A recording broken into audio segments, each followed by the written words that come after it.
사랑하는 성도 여러분, 오늘 본문 성경 중에서 고린도전서 1장 26절은 형제들아 너희를 부르심을 보라. 육체를 따라 지혜로운 자가 많지 아니하며 능한 자가 많지 아니하며 문벌 좋은 자가 많지 아니하도다, 이렇게 말씀하고 있습니다.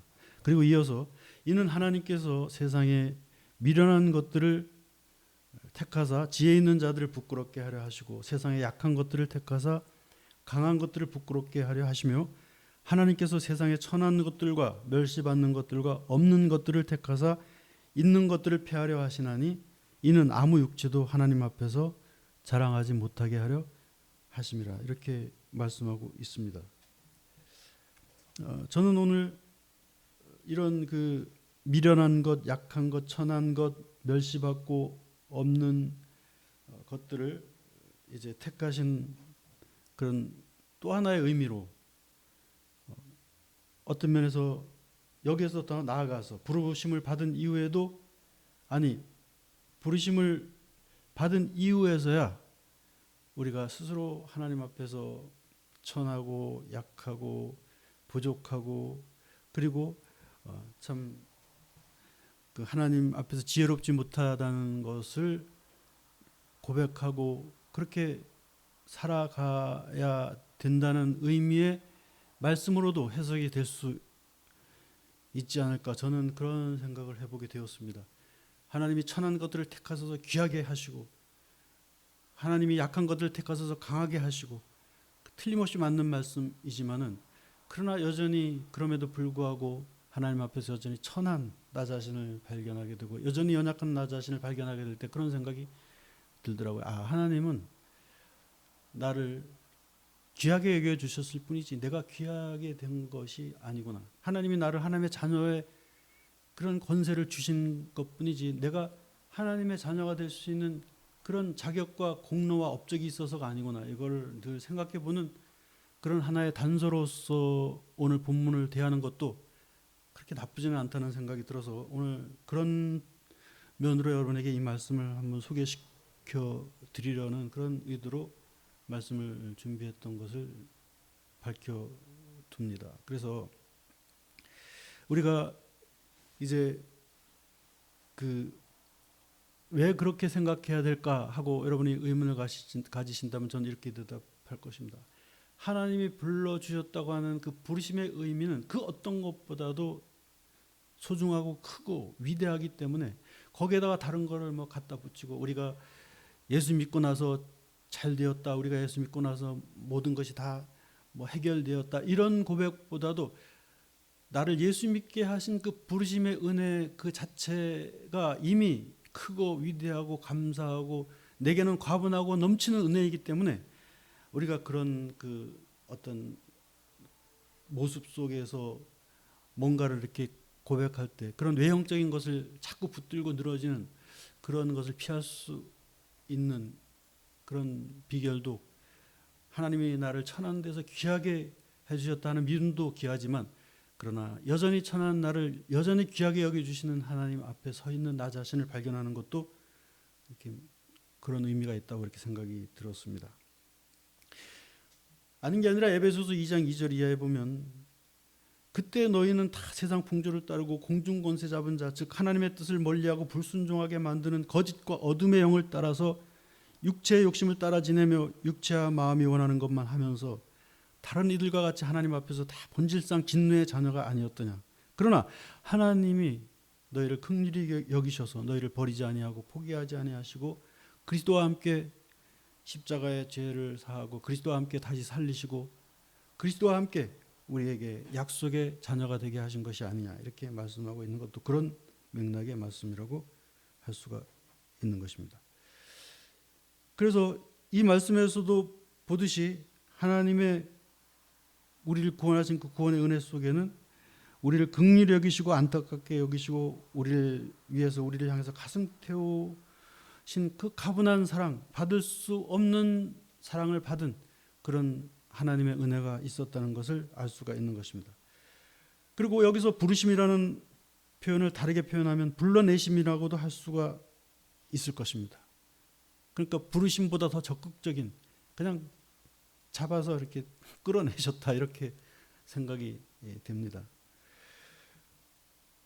우리를 세상 풍조에서 불러내시고 끌어내시고 그냥 나오라가 아니라 그냥 멱살을 잡고 야 거기 있으면 안 돼 그러고 꼭 잡아 끌어내신 것 같은, 안 그러면 도무지 나올지 않을 것 같은 그런 저 같은 사람도 이렇게 하나님 앞에 서 있는 걸 보면 하나님이 제 멱살을 잡고 아마 끌어내신 것이 아닌가.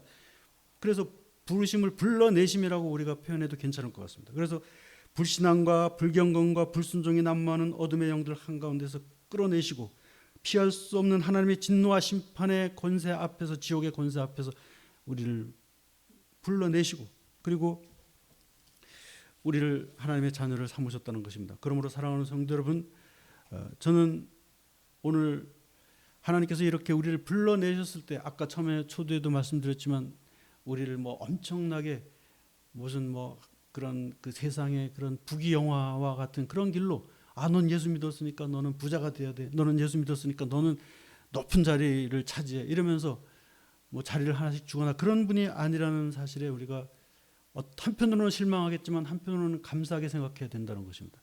그래서 예수님 당시의 제자들도 예수님께 이렇게 물었잖아요. 예수님 꼭 물어볼 말씀이 있습니다. 그러니까 뭐냐?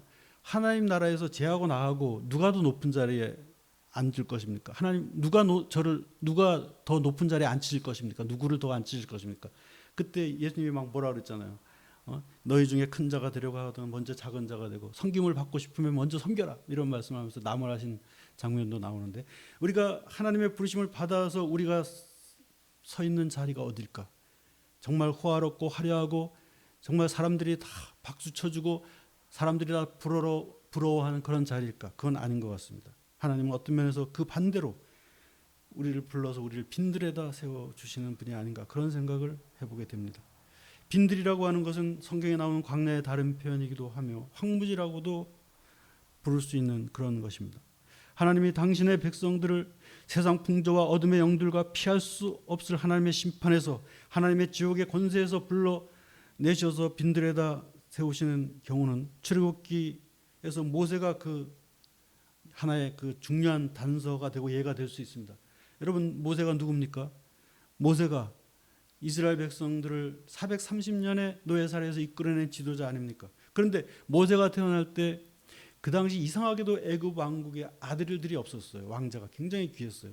그래서 그저 시녀하고 왕사에 난 아들 하나가 있고 나머지는 다 딸들이고 공주들이고 그랬는데, 뭐 그것 때문에 그런 것은 아니지만 어쨌든 이스라엘 사람들이 너무 강성하니까 그 애굽의 바로 왕이 고센 땅에 있는 이스라엘 족속에게 남자아이가 태어나면 다 나일강에다 다 던져서 죽이라는 명령을 내려서, 그때 태어난 아이가 모세인데, 그때 그 모세가 태어났는데 그 왕의 명령에 따라서 나일강에 던져져서 죽을 수밖에 없는 그런 운명, 말하자면 세상적인 표현을 하자면 운명을 가지고 태어난 아이인데, 운명보다 더 크신 하나님께서 모세의 부모님에게 지혜를 주셔서 석 달 동안 몰래 숨겨서 기르게 하시고, 아이 울음소리가 더 커져서 도무지 숨길 수가 없으니까 갈대 상자에다가 역청을 바르고, 그래서 물이 새지 않게 다 이렇게 단도리를 한 다음에 거기다 아기 모세를 놓고 나일강에다가 그 갈대 상자를 두게 되죠.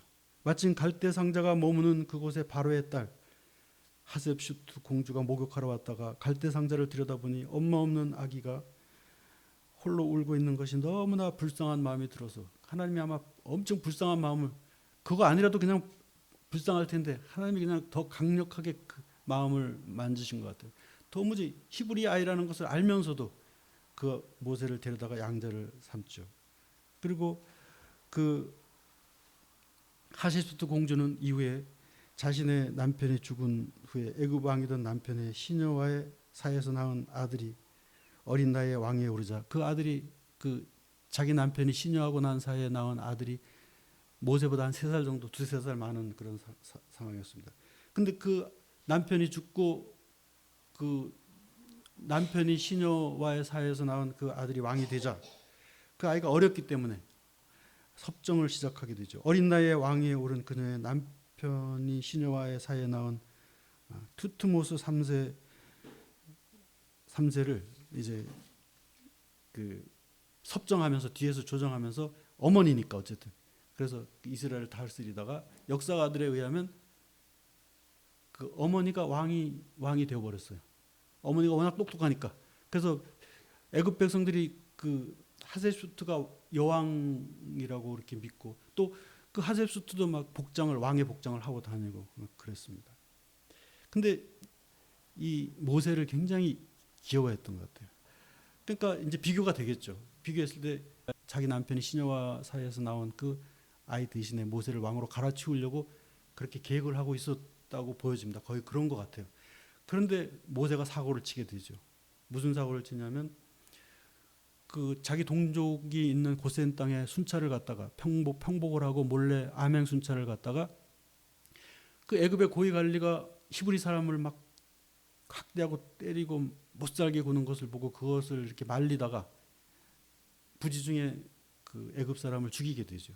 일부러 그런 것은 아니고 말리는 과정에서 그냥 그가 죽게 되는데 워낙 그 모세가 궁중무술이 뛰어나고 워낙 그 센 사람이라서 그냥 한 번 잘못 이렇게 쳤는데 죽었나 봐요.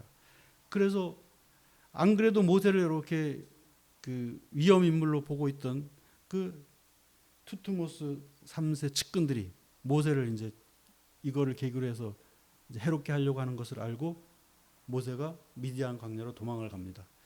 그러면서 그 하셋슈트의 세력도 이것 때문에 모세 때문에 약해져서 그냥 그 역사 뒤로 사라지게 되죠. 그 여인도. 그러니까 모세가 얼마나 가슴이 아팠겠어요. 자기를 그렇게 책망하고 자기를 왕으로 세우려고 했던 그 하셋슈트 공주의 그런 그 기대를 다 저버리게 된 것이죠. 살인자가 되어서 이렇게 그 쫓겨가게 되는 것이죠. 그러므로 이 일로 많은 일들이 일어나게 되죠.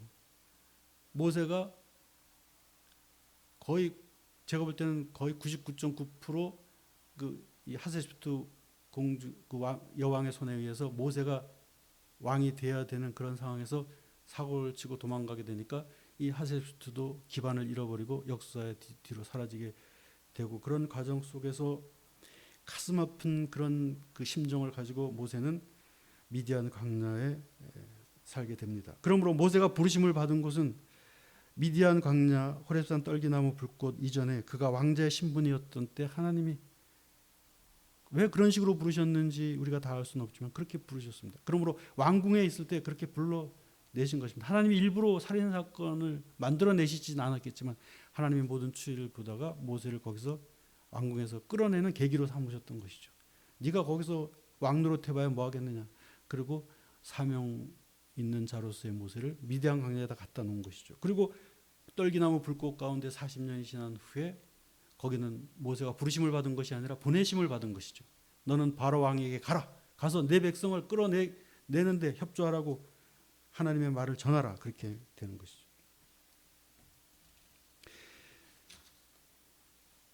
그래서 430년 동안 애굽의 종살이를 하며 학대당하고 신음하던 하나님의 약속의 민족 이스라엘이 하나님이 이렇게 왕궁에서 불러내시고 호렙산 떨기나무 불꽃에서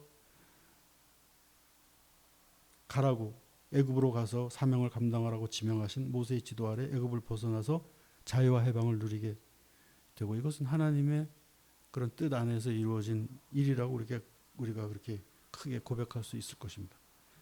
그러니까 하나님이 어떤 사건을 막 구체적으로 막 일부러 만들어내시는 것이 아니라 일어나는 사건을 다 샅샅이 아시는 하나님께서 그걸 가지고 합력해서 선이 되게 하시는 건지도 모르겠습니다. 모세의 살인사건이 인간으로서는 엄청난 사건이지만 또 어떻게 보면 인간의 법정에서도 고의가 아니고 부지중에 살인이니까 뭐 참작의 여지가 있긴 하겠습니다. 어쨌든 살인자가 되는 그 상황이 깜깜하고 절망적이고 암울한 상황이었겠지만 하나님이 그 모세의 중심을 보시고 그를 불러내셔서 그 왕궁의 화려한 장소에서 불러내셔서 광야에다가 갖다 놓으신 것입니다.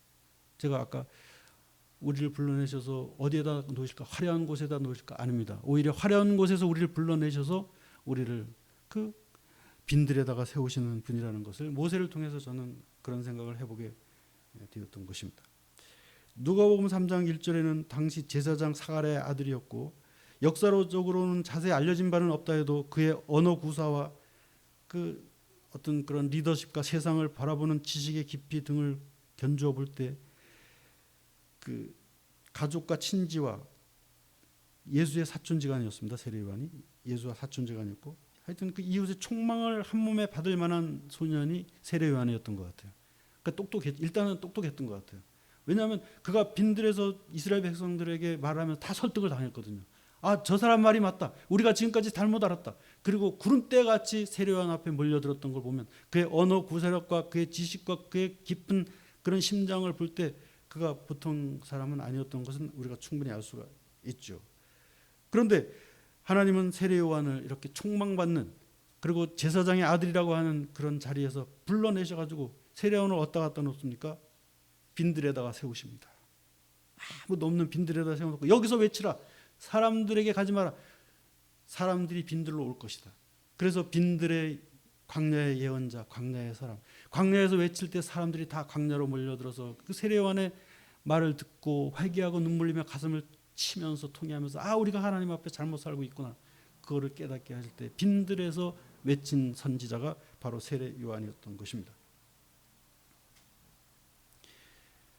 빈들은 요한을 하나님께 보시기에 합당한 길로 나가게 만드는 그런 장소였습니다. 맥락이 조금 다를 수는 있겠지만 구약성서 사무엘상 16절 1절 이하에 보면, 사무엘상 16장 1절 이하에 보면 사무엘 선지자가 하나님이 이미 마음에서 버리신 사울왕을 대신해서 새로 기름을 부을 사람이 있다며 베들레헴 사람 이새에게 가라고 하셨을 때 이새의 집에서 일어난 일들도 광야와 관계가 있습니다. 하나님이 말씀해 주신 대로 사무엘 선지자가 베들레헴에 있는 이새의 집에 도착해서 이새의 아들들 중에 새로운 시대를 열어갈 인물을 찾아서 왕으로 기름 부으라는 하나님의 명령을 시행하려고 할 때 이새의 맏아들 엘리압이 나타났는데, 이때 사무엘이 엘리압의 그 훤칠한 키와 준수한 용모를 보고 여호와의 기름 부은 자가 과연 주님 앞에 있나이다 하고 주님께 아뢰을 때 아니다, 저 사람은 아니다. 나는 외모와 용모를 보지 않는다. 중심을 본다. 저 사람의 중심은 내게 합당하지 않다. 이렇게 말했습니다. 그 자세한 내막은 모르겠지만 하나님은 다 아시니까 아니다 그랬습니다. 그 후 아비나답과 삼마를 비롯하여 7 아들들이 다 사무엘 앞으로 지나갈 때 다 얘도 괜찮고 쟤도 괜찮고 그 아들들이 다 훤치하고 그냥 똑똑했는데 다 아니라 그럽니다. 그때 사무엘 선지자가 묻습니다. 아들이 답니까? 그러니까 이 이새가 그때여서야 생각났는데 무릎을 치면서 막내가 있습니다. 그 다윗이라는 녀석이 있는데 지금 저 빈들 광야에서 양을 치고 있을 겁니다. 걔라도 데리고 올까요? 그럽니다. 그러니까 데리고 오라고. 그래가지고 사람을 보내서 다윗을 데리고 왔더니 아직 어리고, 그리고 형들에 비해서 뭐 특출난 것도 없고, 그러나 뭐 좀 그 용모가 붉고 이렇게 뭐 예쁘장한 소년이었던 것 같아요. 아직 어린 소년. 그때 그 어린 다윗을 향해서 하나님이 나중에 바울 사도가 설교하면서 말하기를 그 장면을 소환하면서 이렇게 말합니다. 그때 하나님이 다윗을 만나니 내 마음에 합한 자라고 하지 않았느냐. 그래서 다윗이 하나님의 마음에 합한 자가 되는 그 과정을 보면 그가 빈들에 있었습니다. 광야에서 양을 치면서 거기서 그 양을 물어가려고 하는 늑대와 싸우고, 거기서 곰과 싸우고 사자와 싸우는 그 광야에 있는 다윗이 형들의 그 준수하고 훤칠하고 형들의 그런 그 외형적인 것을 다 하나님께서 다 포기하시고 어린 다윗을 왕으로 하시면서 내 마음에 합한 자다 이렇게 말했던 거죠. 그 어떤 면에서 하나님의 마음에 합한 자는 광야와 관계가 있지 않나 이런 생각을 해보게 되는 장면이 아닌가, 그래서 제가 소개를 해드리는 것입니다. 또 하나 빈들과 관련된 이야기가 창세기 13장 1절에 나오는데, 아브라함과 롯이 이제 베델에서 거할 때 갑자기 재산이 많아지고 가축이 많아지니까 이 아브라함과 롯의 가족들이 식솔들이 서로 이렇게 막 부딪히게 되고 서로 다투게 됐어요. 그래서 둘이 분가를 하게 됐는데, 그때 아브라함이 롯에게 야, 여기서 이럴 것이 아니라 우리가 앞으로 더 넓은 땅으로 향해서 나가되 네가 왼쪽으로 가면 내가 오른쪽으로 갈 것이요, 네가 오른쪽으로 가겠다면 내가 왼쪽으로 가겠다. 그래서 분가를 하게 되는데 롯이 보니까 왼쪽에는 아주 들판이 막 이렇게 펼쳐져 있는데 물도 흐르고, 그래서 자기가 그 요단 들판을 선택합니다. 그런데 나머지 들판은 들판이 아니라 진짜 빈들이었고 광야였습니다. 그래서 이거 삼촌이 먼저 택하시면 제가 나중 거를 택하겠죠. 이렇게 하지 않고 그냥 얼른 그 요단 들판을 택한 장면이 나오죠. 그런데 그 나머지 땅은 풀도 없고 물도 없는 광야였는데 밤이면 바람을 막아줄 나무 한 그루 없어서 천막이 쓰러지기 일쑤였고 가축에게 풀과 물을 먹이려면 먼 곳까지 나갔다가 돌아와야 되고 또 직접 가서 막 꼴을 베서 와야 되는 그런 지경이었습니다. 그러나 그 광야 끝에 하나님이 숨겨놓으신 것 같은 그런 헤브론 땅이 있다는 것을 나중에 알게 되죠. 그래서 헤브론에서 하나님의 은혜를 누리고 이제 그리고 그 요단 들판을 택한 롯은 그 풍성한 풀과 그런 물에도 불구하고 소돔과 고모라로 들어가서 거기에다가 주민등록을 올리고 그 소돔과 고모라 주민이 돼가지고 나중에 유황불의 심판을 받을 때 간신히 몸만 빠져나오게 되죠. 그것도 부인은 그냥 그 사위들과 딸들은 그 하나님이 이 성을 멸망시킨다고 예고하니까 농담하는 줄 알고, 그리고 아내는 또 그나마 같이 나오다가 뒤돌아보지 말라고 한 경고를 무시하고 뒤돌아보다가 소금기둥이 되는 그런 내용이 나옵니다. 그러니까 광야를 선택한 아브라함은 살았고 광야를 버리고 자기 눈에 좋은 곳을 먼저 선뜻 선택한 롯은 소돔과 고모라로 들어갔다 망했죠. 어떻게 보면 광야가 우리가 망하지 않는 길일 수도 있습니다. 사랑하는 성도 여러분, 하나님은 당신의 백성들을 화려하고 부요한 곳에서 오히려 불러내셔서 빈들에 세우시는 분입니다. 그러면 하나님이 불러내셔서 세우신 빈들은 어떤 곳이며 어떤 의미가 있겠습니까? 첫째로 빈들은 아무래도 불편한 곳입니다. 지나다 잠깐 머물거나 나들이 삼아 머무는 것이 아니라면 빈들은 불편한 자리일 것입니다. 왜 불편할까요? 우선 수도시설도 없겠죠. 그리고 전기시설도 없겠죠. 그리고 되게 천막을 치고 사니까 불편하겠죠. 그래서 물을 구하려면 떨어진 곳에 가서 흘러내리는 샘물을 퍼오거나 아니면 훨씬 먼데 개울까지 가야 될 수도 있습니다. 그리고 전기시설이 없으니까 직접 피운 모닥불이나 장작불 그리고 호롱불을 켜든지 그렇게 하겠죠.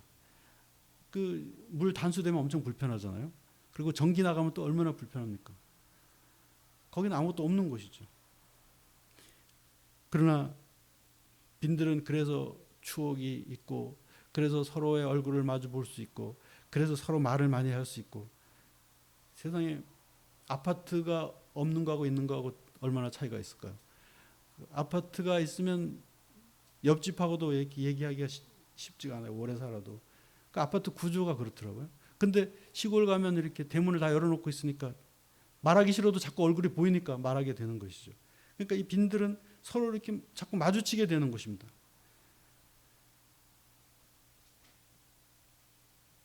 그리고 이 빈들에는 뭔가 풍성한 것이 없어요. 무슨 뭐 좋은 면에서는 거기에 나무 열매가 많고 뭐 돌배나무, 감람나무 뭐 이런 무화과나무 이런 것들이 있는 들판도 많이 있겠지만 있다고 해도 사람들이 거기서 거주하는데 양식이 될 만큼 그렇게 풍족하지는 않을 것입니다. 구약 성경 룻기에 그 나오미가 베들레헴을 떠나서 모압 땅에 거하면서 거기서 남편과 함께 원래 베들레헴에 흉년을 피해서 가가지고 아들 둘에게 며느리 2명을 모압 여인을 맞이했습니다. 그런데 10년 사이에 남편도 죽고 아들 둘도 죽고 며느리 둘만 남아요. 그래서 며느리 둘 보고 너희도 나는 이제 베들레헴으로 갈 테니까 너희도 가라 그랬는데 그 며느리 중 하나는 오르바는 그냥 같이 따라가려다가 시어머니가 그러니까 자기 고향으로 돌아갔고, 룻이 어머니께서 전해주신 하나님이 나의 하나님인데 그리고 어머님이 죽으시는 곳에서 나도 죽으려고 이미 작정을 했는데 나보고 가라고 하지 마시라고. 그래서 어머니를 따라가지고 베들레헴에 왔는데 흉년이 들어가지고 고향을 떠나고 모압을 향해서 이방 땅으로 갈 때야 있는 집 다 팔고 처분하고 갔기 때문에 거할 곳이 없는 겁니다. 그래서 빈들에 천막을 치고 정말 그 초막을 하나 짓고 그 혼자 남은 며느리 룻과 또 과부가 된 그 나오미 둘이 이렇게 살고 있었어요. 그런데 룻이 계속 빈들에 나가가지고 그냥 뭐를 이제 그 사람들이 그 당시에는 풍습이 있었어요. 이 밭에 있는 이삭을 다 자르지 말고 이렇게 한 구퉁이를 남겨두면 가난한 사람들이 병든 사람들이 와서 그걸 갖다가 양식을 해먹게 이렇게 남겨두는 풍습이 있었습니다.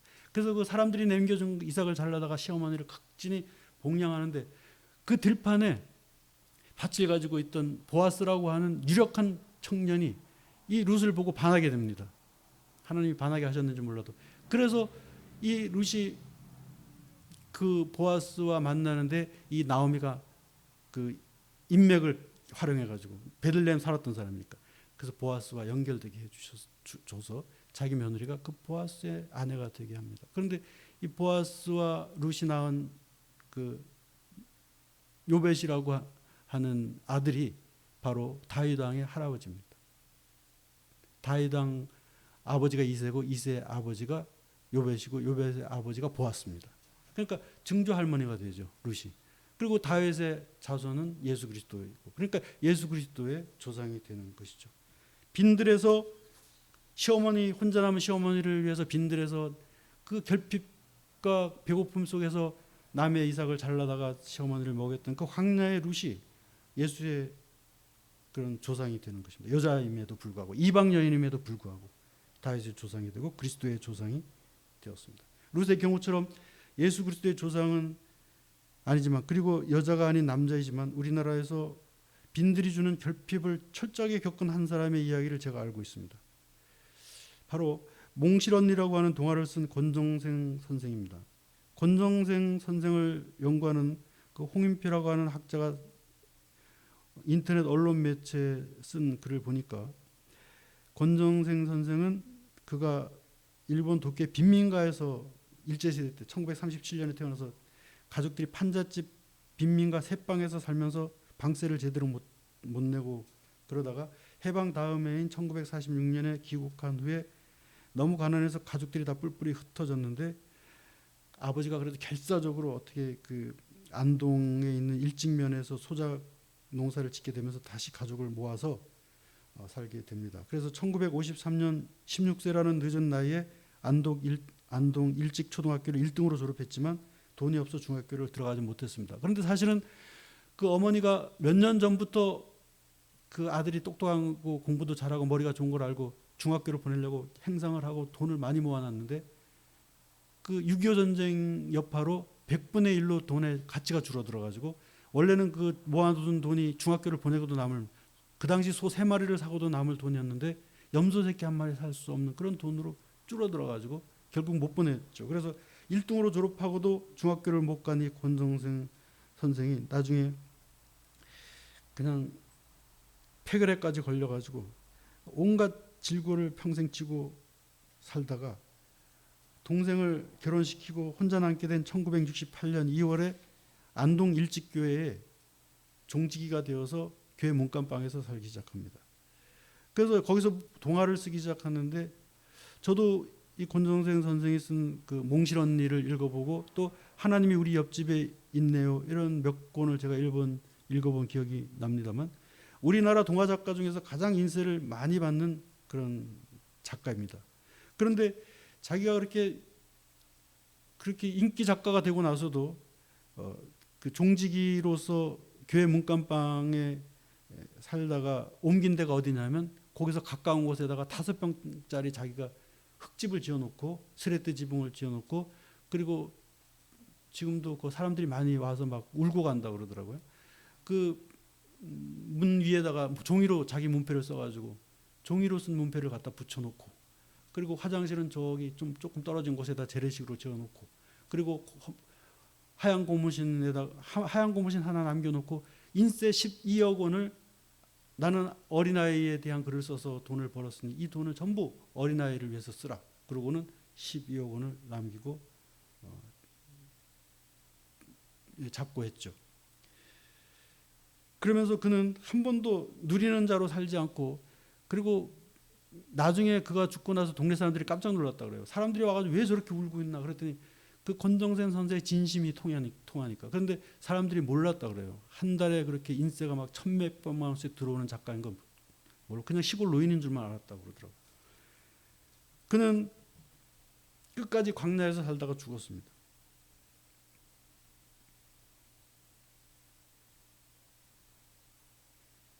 여러분 우리가 뭐 광야에 꼭 살아야 되는 의무가 있는 것은 아니지만 그러나 이 빈들이 하나의 그런 어떤 하나님의 그 뜻이 이루어지는 장소 다시 역으로 말하면 하나님의 뜻이 단절되지 않을 수 있는 비결일 수는 있다 이렇게 봅니다. 그래서 어떻게 보면 자발적으로 권정생 선생처럼 그 몽실 언니를 쓰고 나서부터는 그때가 언제 1984년인데 그리고 2007년에 죽었으니까 94, 2004, 20 최소한 25년 정도는 귀족으로 살 수 있었습니다. 한 달에 인세가 1,300만 원씩 들어왔으니까. 그런데도 여전히 그 5병짜리 그 자기가 그 선생이 직접 지은 그런 흙집에 겨울이면 엄청 춥고 여름이면 엄청 더운 위에는 스레트를 얹은 그 5병짜리 집에서 끝까지 살다가 그냥 잡고 하셨습니다. 그러면서 그 돈을 다 어린이를 위해서 내었죠. 이스라엘 백성들은 그들의 선조들이 430년간의 애굽살이에서 해방된 후 가나안에 들어갈 때 그 40년간의 광야 생활을 기념하면서 초막절기를 지내게 됩니다. 그때 그들 선조들의 광야 40년이 이스라엘 역사에서 가장 하나님을 가까이서 느꼈던 시기이고 가장 사람과 사람 사이에 정이 넘쳤던 시기라고 그렇게 고백합니다. 그렇잖아요. 구름 기둥, 불 기둥으로 인도함을 받았고 양식이 전혀 없을 때는 뭐 처음부터 전혀 없었으니까 아침마다 만나를 내려주셨고, 근데 그 만나가 그냥 맛없는 것이 아니라 그거 가지고 볶아 먹고 찢어 먹고 뭐 국해 먹고 다 해 먹었다는 거죠. 그리고 그 과자도 필요 없고 만나만 있으면 뭐 만나가 밥이고 만나가 과자고 그런 그 만나를 날마다 40년 동안 내리셨고, 그리고 십계명을 시내산에서 받았고, 고기가 먹고 싶다 하니까 메추라기를 바람에 불려서 다 보내주시고, 그랬던 그 광야 생활이 하나님을 가장 가까이서 느꼈던 그런 생활이라고 하면서 지금도 초막절을 지킬 때 일주일 동안 내지는 열흘 동안 이스라엘 백성들이 자기 집을 다 내려놓고, 이스라엘이 선진국이잖아요. 뭐 없는 게 없습니다. 냉장고, 에어컨, 뭐 온풍기, 집집마다 그냥 첨단 시설이 다 되어 있는 그런 사람들이 초막절에는 다 들판으로 나와가지고 천막을 치고 일주일 동안 자신들의 선조들이 광야 생활을 했던 것을 기념하면서 그때 이야기를 서로 나누는 그런 절기가 바로 초막절이죠. 사랑하는 성도 여러분, 우리는 기억해야 됩니다. 세례 요한에게 하나님의 말씀이 임한 곳이 빈들이었듯이 우리가 빈 마음으로 빈들에 서 있을 때 하나님의 말씀이 임한다는 것도 기억해야 하고, 성경 속의 룻과 또 우리나라 가난한 시절의 동화 작가, 일제시대도 겪어보고 6.25도 겪어보고 4.19, 5.16 다 겪어봤던 그 권정생의 경우 나중에 그 지긋지긋한 모든 것들을 다 훌훌 털어버릴 수 있는, 귀족이 될 수 있는 그런 상황에서도 자기를 귀족이라 여기지 아니하고 동네 사람들이 죽었을 때 그냥 촌노인이 죽은 줄만 알았던 그런 삶을 살았던 그런 권정생 선생의 예를 제가 들었습니다마는, 그가 하나님만 바라보고 하나님의 은혜가 너무나 감사해서 다른 부수적인 것에 마음을 쓰지 않고 관심을 돌리지 않았기 때문에 그랬겠죠. 우리도 뭐 어떤 그 의무적인 것이 아니라 뭐 그렇게 해야 된다는 어떤 그런 뭐 규정이 아니라 우리가 자발적으로 하나님 앞에서, 하나님, 저는 연약한 자이고 하나님의 은혜를 입은 자이고 저는 어리석은 자이고 지혜 없는 자이고 하나님이 주시는 지혜가 아니면 아무것도 아니라고 고백하면서 빈들에서 살아가게 될 때, 그때 적어도 하나님을 놓치지 않을 수 있는 비결이 되고 하나님이 끝까지 우리를 통해서 영광을 받을 수 있는 통로가 된다는 사실은 우리가 기억해야 되고, 그런 면에서 제가 여러분에게 드리고 싶은 말은, 여러분 광야로 가서 광야처럼 살아라, 그것이 그런 의미가 아니라, 사실은 제 진심은 혹시 내 생활이 광야 같을지라도, 내가 지금 빈들에 홀로 서 있는 것 같은 외로움과 그런 불편함과 그런 거를 느끼는 상황이라고 할지라도, 내가 일부러라도 이렇게 할 수 있는데 하나님의 은혜를 생각한다면 뭔들 못할까, 그러나 내가 뭐 이런 불편함이 온 것에 대해서 내가 그걸 가지고 불만하고 그걸 가지고 감사를 잃어버릴 이유가 하등 없다, 그러면서 오히려 하나님을 더 가까이 할 수 있는 기회를 주셔서 감사합니다. 하나님의 은혜를 잊어버리지 않을 수 있는 비결이 되는 것에 감사드립니다. 이러면서 여러분이 가지고 있는 그런 불편함, 부족함, 결핍 이런 것들을 오히려 하나님께 은혜를 고백하는 그런 기회로 삼으시고 통로로 삼으시기를 주님의 이름으로 축원합니다.